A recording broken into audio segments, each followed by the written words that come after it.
Ndagusuhuje Uwizeye Enoch uzwi nka Kagarara yaraye atumiwe muri Youth Connect. Iyi ni inama ihuza urubyiruko rw'u Rwanda maze baganira kuri byinshi. Dr Utumatwishima Abudara akaba na Minisitiri w'urubyiruko niwe wakiye Kagarara maze agira ndetse n'icyo amusaba. Icyo kintu yamusabye ni ikihe? Ibiganiro byose ugiye gutega amatwi ni kuri channel YouTube yitwa Kingdom JBTV, ngiye bikugezaho nitwa Bomviva. Iyo wakaza subscribe ibiganiro byose bibonera ku gihe.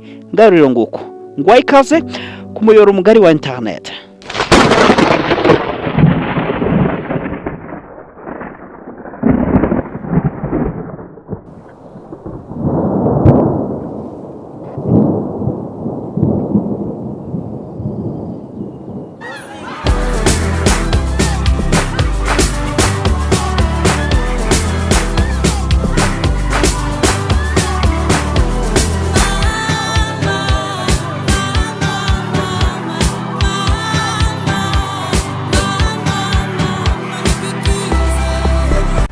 Yes, nibisanzwe rero nkaba namaze kuguha ikaze.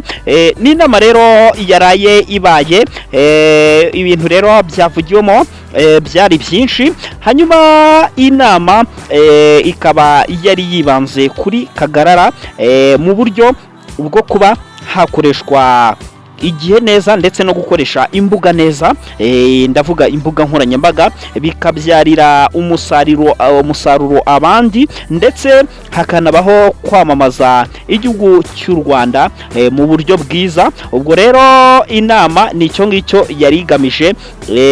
Nyakubahwa Minisita Dr Utumatwishima Abudara ubwo rero akaba yaje kuha ikaze Kagarara, avuga ko iryo ari izina mbere wumvaga ukumva ari izina risa naho risebetse. Ubwo rero Dr Minisitiri Utumatwishima Abudara ubwo akaba yakomeje rero gushimira Uwizeye Enoch wamamaye nka Kagarara, amubwira ati izina ryawe kera twajyaga turyumva tukavuga tuti mwoka byaramwe iri zina nyine, ngo akumva ari nk'izina ry'abantu badashobotse, ariko ngo nyuma yaho yaje kwerekana ko ari izina koko pe, ari izina koko ry'abantu bagomba kuba bashobotse kandi bakora ibintu byiza. Ubwo rero akaba yaraje kuba intangarugero mu nama ya Youth Connect. Akaba rero Kagarara yarashimiwe nk'umuntu w'intangarugero wakoze ibintu byiza akamenyekanisha igihugu cy'u Rwanda. Ubwo rero bakamusaba ndetse no kuba yashyigikira abandi u Rwanda mbese ku buryo ki bakwamamaza u Rwanda rugakomeza gutera imbere mu buryo bwiza, kandi hatarimo ikintu kijyanye no gusebya igihugu cyangwa se kuba wacyandagaza. Ubwo rero iyo nama ya Youth Connect ikaba ari ibyo yari yibanzeho. Ikindi cyari kirimo kinakomeye nuko uyu Uwizeye Enoch muri buka mu kiganiro cy'ubushize nari nakubwiye ko Uwizeye Enoch hari kubaho ibiganiro by'uko uyu mugabo yagirwa brand ambassador, bakamugira brand ambasaderi w'intuza wiyamamaza bikorwa by'u Rwanda, ndetse no gushishikariza abantu kuza gusura u Rwanda. Ibyo byose rero bikaba byari bikubiye umwe rero uyu Uwizeye Enoch icyizere afitiwe ni icyizere kidasanzwe, ari very attractive ku bantu bafite ikibazo cy'ubumuga, kubera ko yazanye sujet cyangwa se insanganyamatsiko ye ni insanganyamatsiko itagisaza, yerekana ko n'abafite ikibazo cy'ubumuga nabo bashoboye. Disability is not inability. Ubwo rero iyi nsanganyamatsiko ntabwo igisaza, izahoraho, icyo dukunda kwita forever.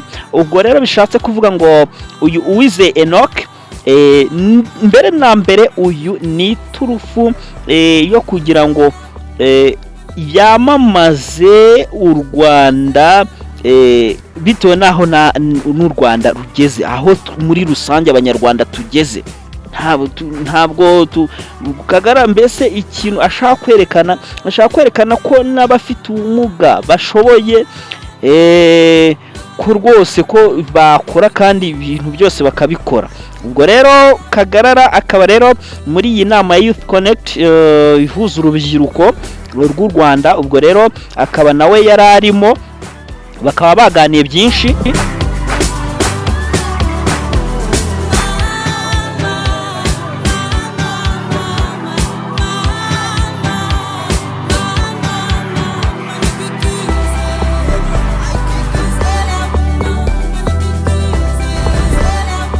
Ubwo rero Kagarara cyangwa se Uwizeye Enoch, ubwo akaba rero agiye kuba akora n'akazi, bagiye kuba akora n'akazi. Murabyibuka neza ubwo yari ari kumwe na Ashton Hall, yaje kuba ahura n'ikigo cy'igihugu kibishinzwe icyo twita RDB. Ubwo rero bakaba bakaganira kabisa, ubwo impanuro Ashton Hall akazitanga. RDB rero nayo ikaba yaravuze ko igiye kubishyira mu bikorwa, mbese ariko hari ikintu nanone bagomba gukosora, byibura baramutse nk'aba content creator ubu bari mu Rwanda, hakabaho ikintu cyitwa kumonetize zino mbuga, izi mbuga nkoranyambaga nka YouTube, za TikTok, mbona zikoreshwa cyane. Noneho hakaba kuzifungurira bakaziha amarembo, urubyiruko rwakwiteza imbere, kuko hari abantu birwa ku mbuga nkoranyambaga kareba nta n'ikintu noneho biramumarira, ariko byibura habayeho kuzimonetize byaba byiza cyane, kuko n'abantu urubyiruko rwakwisangamo ndetse n'abakuru bahisanga aho hantu, bagatangira gukorera amafaranga avuye ku mbuga nkoranyambaga, ibintu bigatangira bikajya mu buryo. Iki kintu rero Bruce Melody yari yarigeze kukivugaho mu nama y'ubushize, nyakubahwa His Excellency aravuga ati icyo kintu mugikurikirane, ariko ndabyizeye n'ubundi byanga byakunda, ibyo biri gukurikiranwa kabisa. Twe hano mu Rwanda dufite ubuyobozi bwiza, niyo mpamvu rero urubyiruko rw'u Rwanda rutazabaho nabi. Hanyuma rero Uwizeye Enoch rero wamamaye nka Kagarara n'ubundi aracyamamara, kandi u Rwanda rwacu azakomeza kuruzamurira ejuru. Ubwo rero akaba ari umusitari mu bintu bigendanye na challenge.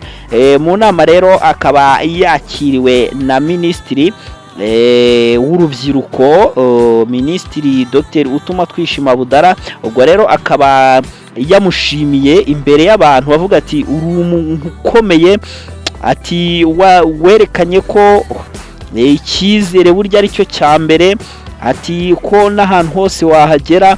Ubwo rero kabisa Kagarara akaba ari we wari wibanze muri Youth Connect, iyi nama yari yabaye. Hanyuma rero wowe apfa kuba arakanze subscribe, uzajya ugenda ubonera amakuru ku gihe, ku byari byo byose wifuza. Nitwa Bomviva, reka nkubwire ngo ugire ibihe byiza.